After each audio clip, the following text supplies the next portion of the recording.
आज जन्मदिन स्पेशल मु कौन बनैली मु निजे भी कन्फ्यूज। आज मोर जन्मदिन थिला तो से मु पिठा बनवाई चाहिए किंतु तार टेक्सचर देखी मत लगुच कि एटा केक बनीगला बोली। तो आपण मैंने मो सहित आगू देखिकी डिसाइड करूँ एटा केक ना पिठा।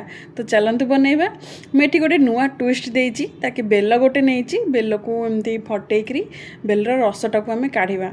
तो बेलर रस काढ़ी सारापर से अल्प किसी पानी देदेबा पानी आउ बेल को मिक्स करके तार रसटा को आम बाहर करवा।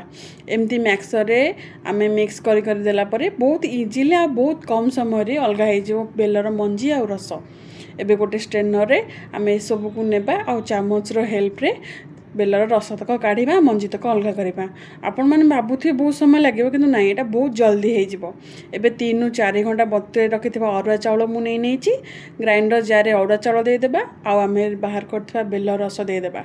आम जी परिमाणर चाउल नहींचे से मापरे चीनी नहीं नेबा। गोटे ग्लास चाउल रे गोटे ग्लास चीनी।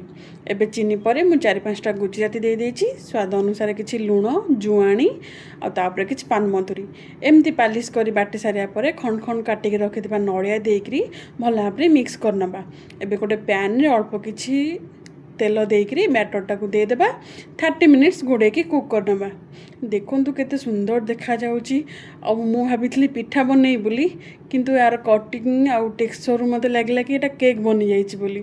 तो आपण माने एटा निश्चिंत ट्राए करके घरे मते कहंतु आपण मानका स्वाद केमती लागला और केमती लागला पिठा बनिला ना केक बनिला। तो आपण माने एटा ट्राए करंतु। यूट्यूब रे थिले सब्सक्राइब करंतु इंस्टाग्राम रे थिले फॉलो करंतु।